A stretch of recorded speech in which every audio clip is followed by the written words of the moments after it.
The sun was setting over Tallahassee, casting an orange hue across the skyline. Inside the state capitol, Pam Bondi sat at her desk, her fingers tapping rhythmically on the edge. It was a rare moment of calm, but she could feel the storm coming. For months, she had been building a case against one of the most dangerous figures in the political world, Crockett Reynolds. Known for his influence in the black market economy and his connections in high places, Crockett had become a thorn in Pam's side. But she had a plan. A trap. And it was set. Pam had always been known for her sharp mind and unyielding determination. She was a master strategist, the kind of politician who always thought 3 steps ahead. Crockett, on the other hand, thought he was untouchable, arrogant enough to assume he could outsmart anyone who stood in his way. That was his first mistake. She smiled to herself as she reviewed the details one last time. Her team had planted just enough evidence, created just enough suspicion to draw him out.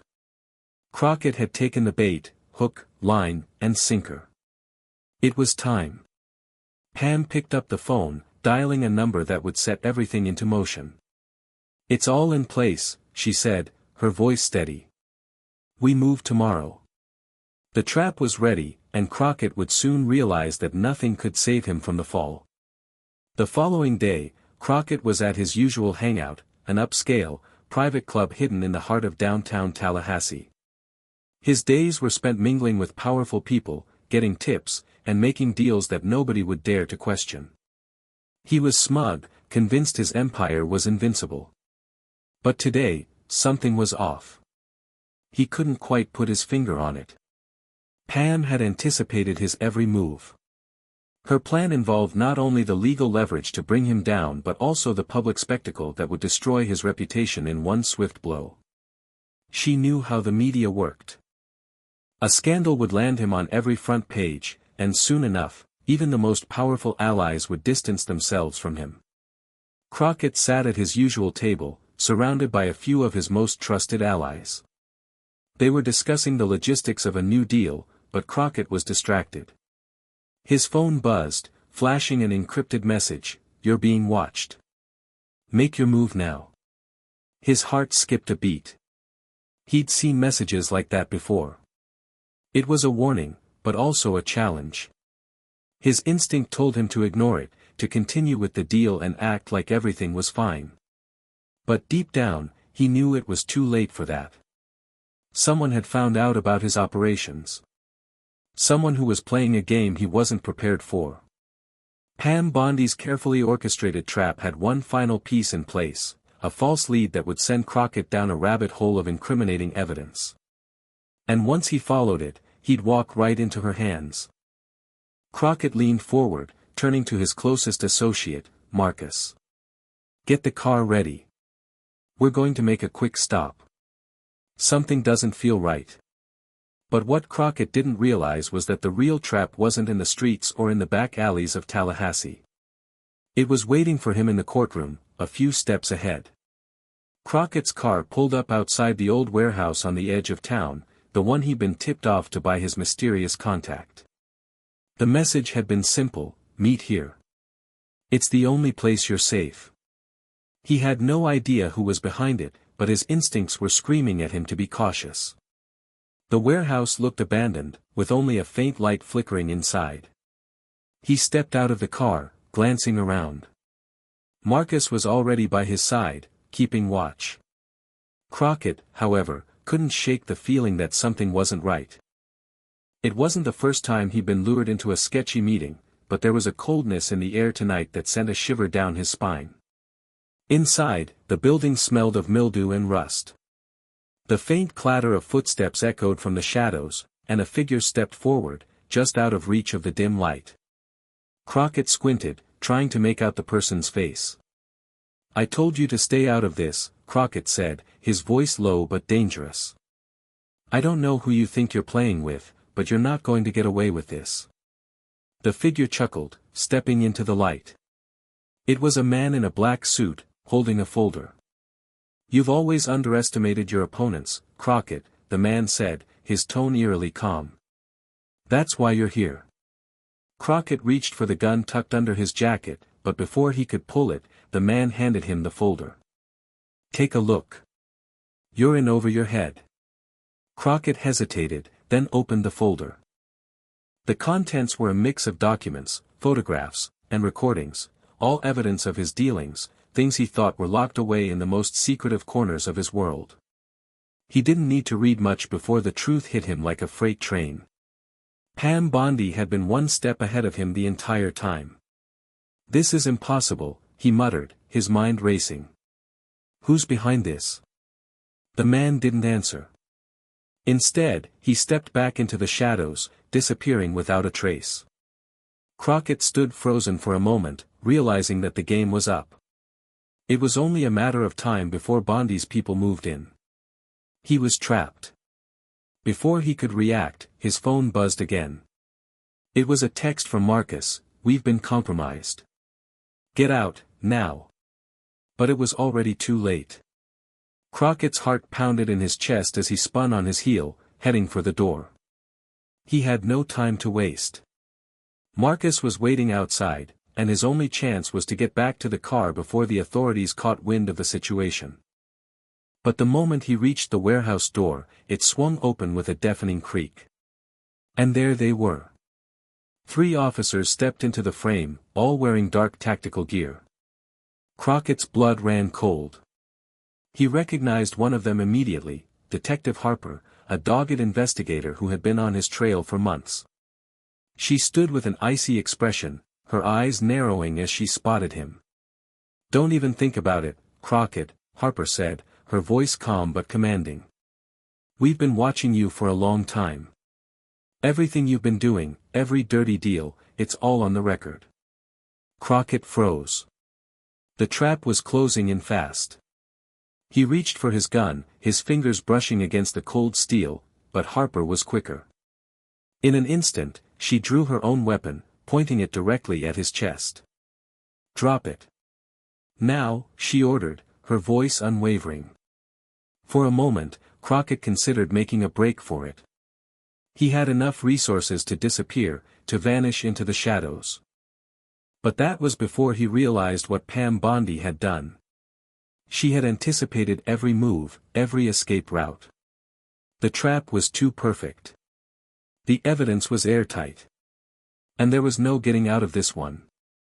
The officers moved forward, their eyes fixed on him as they closed the distance. Crockett's mind raced, but there was no plan now, no clever angle to play. He was cornered. With a resigned sigh, he let the gun drop from his hand, the metal clanging as it hit the concrete floor. Harper motioned to the officers to cuff him. As they did, Crockett's eyes flicked back to the shadows of the warehouse. The man in the suit was gone, leaving him with nothing but the fallout of his own arrogance. Pam Bondi had set this up perfectly. As they pushed him into the back of the squad car, Crockett realized something else: this wasn't just about getting him arrested. Pam had made sure this was going to be a public spectacle, his downfall would be broadcast for all to see. His empire would crumble under the weight of his own crimes, and it would be Bondi who stood victorious in the end. The car's doors slammed shut, and Crockett was driven off into the night, knowing full well that the trap had not only caught him, it had destroyed him. The prison walls loomed large as the squad car rolled into the holding area, its tires crunching over the gravel. Crockett was fully aware that his fall from grace was now complete. He sat in the back of the vehicle, handcuffed and grim, staring out of the small window as the world he once ruled seemed to slip further away with every passing moment. His phone, which had been confiscated upon his arrest, had been buzzing incessantly.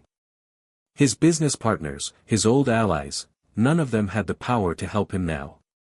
The trap Pam Bondi had set was more than just a legal maneuver, it was a masterclass in public humiliation. The media had been alerted just hours after his arrest.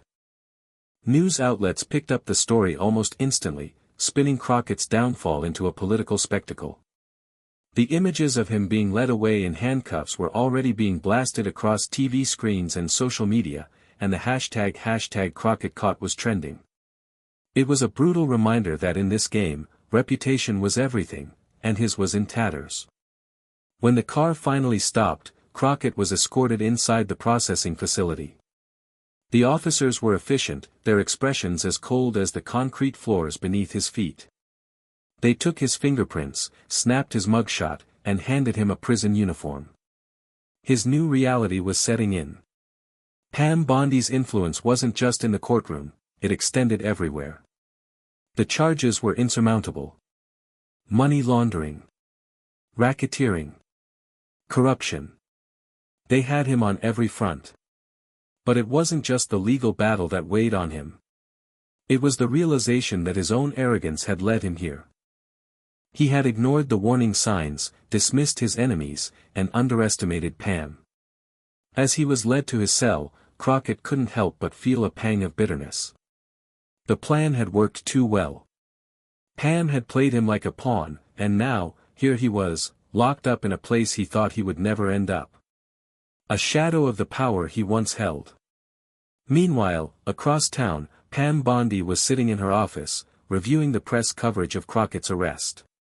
Her phone buzzed as one of her staff members updated her on the latest developments. "He's in," the assistant said, sounding almost impressed. "The media's gone wild. Your plan has worked better than we could have imagined."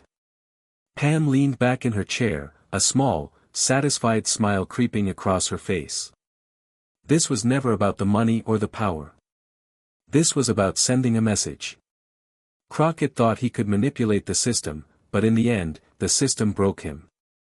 She paused, staring out the window at the city skyline, her mind already moving on to the next challenge.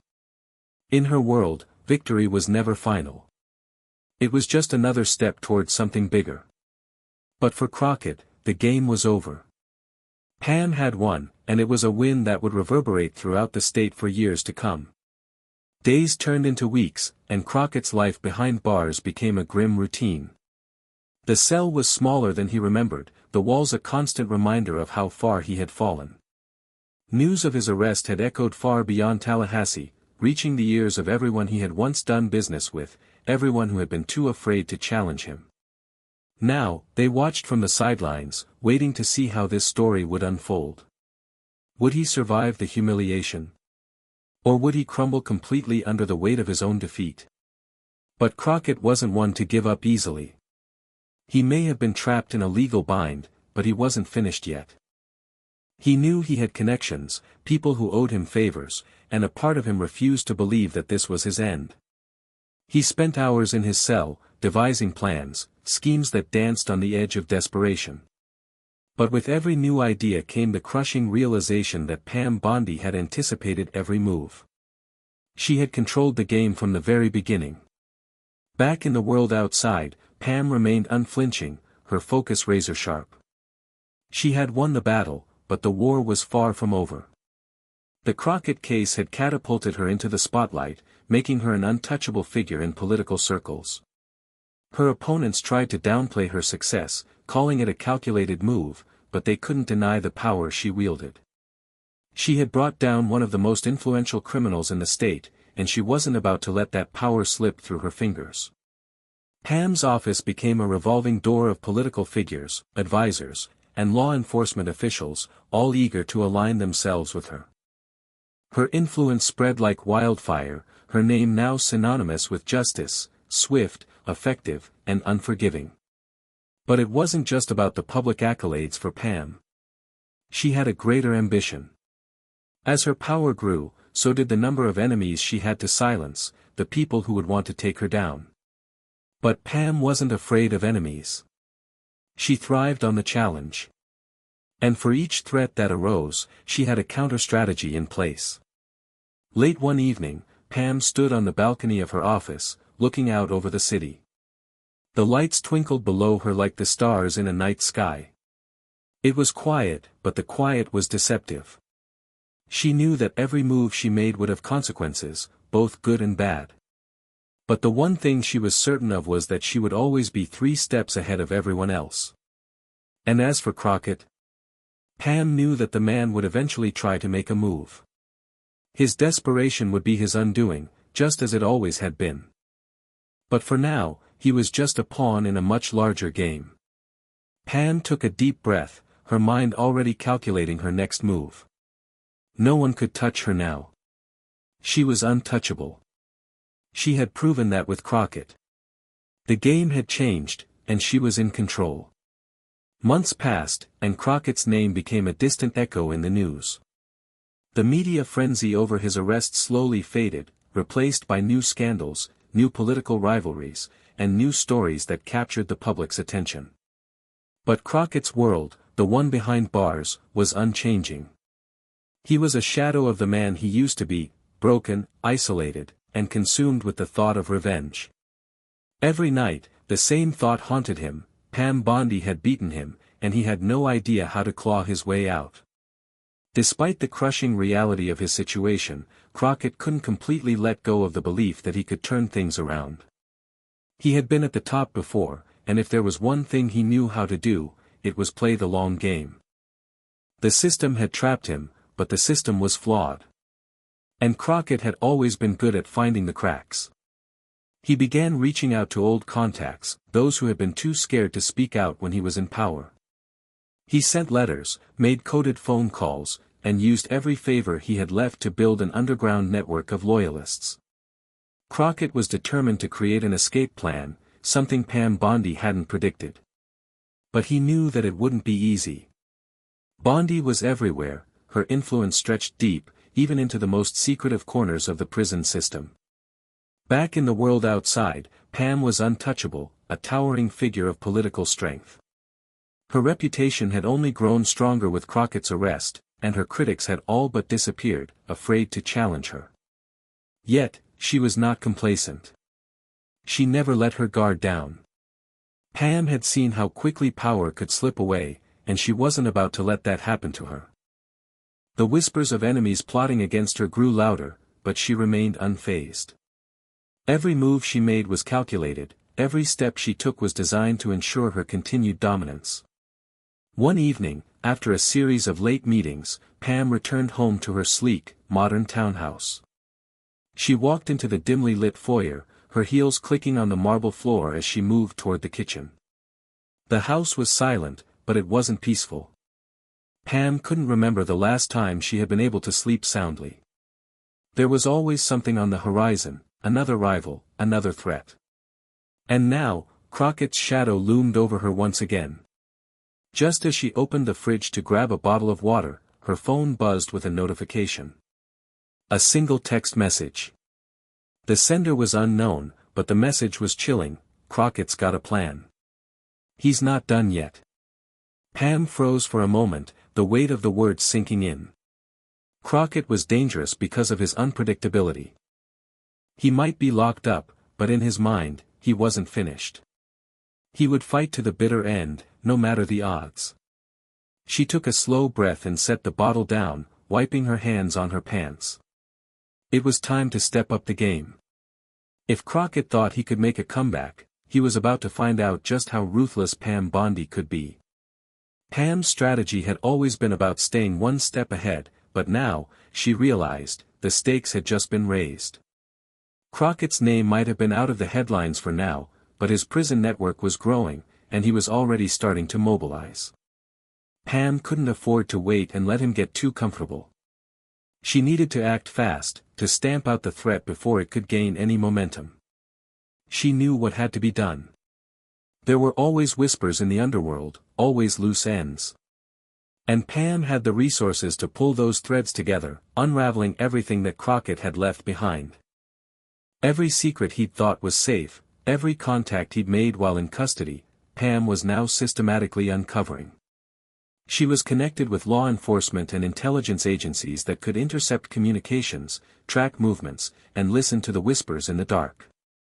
Meanwhile, Crockett, back in the prison cell that had become his new kingdom, was assembling his last chance for freedom. He'd started reaching out to a network of corrupt officers who owed him favors, a few powerful figures who had their own reasons for wanting to see Pam knocked off her pedestal. He could feel the walls closing in, but he refused to be a passive victim. He'd been underestimated before, and now he would make sure he got the last laugh. But Pam wasn't about to let that happen.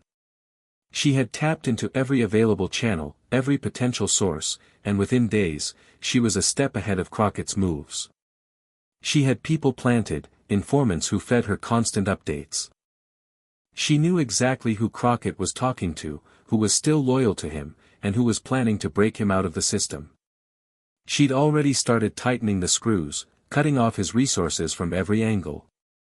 Then, it came. A phone call intercepted by Pam's team. The plans for an escape, Crockett's one last desperate bid for freedom, had been set in motion. It was elaborate, but Pam had already been there, setting up the perfect countermeasures. It would take days for Crockett to realize his people had been betrayed, that the moment he moved, the net would close in on him. As the day of his planned escape arrived, Crockett felt a surge of confidence. His plan was finally in motion. But what he didn't know was that Pam had already notified the authorities. The time had come for Crockett to make one final move, and in doing so, he walked right into the trap that had been set for him all along. When the escape attempt finally unfolded, it was chaos. Crockett and his allies, unaware of the trap, attempted to make their way through the prison's corridors, but it was too late. Every door was locked. Every exit blocked. Every route he had planned had been foreseen by Pam and her network. By the time the authorities arrived in full force, Crockett found himself trapped in the very same walls he thought he could escape. And when Pam Bondi's team burst into the holding area, they found Crockett once again in handcuffs, his face twisted in disbelief. He had played his final card, but it was the wrong move. Pam had made sure of it. Crockett was led back to his cell, the echo of his steps filling the silent corridor. His empire had crumbled. His network had been exposed. And now, he was nothing more than a pawn in Pam Bondi's greater game. Pam stood in her office, watching the live news feed of Crockett being dragged back into the prison. The finality of the moment settled over her, but she knew the real victory wasn't in the arrest, it was in the control she had maintained. She had played the long game, manipulated every move, and in the end, it was her who had won. With a sharp exhale, she turned away from the screen. It wasn't over, nothing ever was. But for now, Crockett's fall was complete, and the message had been sent loud and clear. Pam Bondi was untouchable.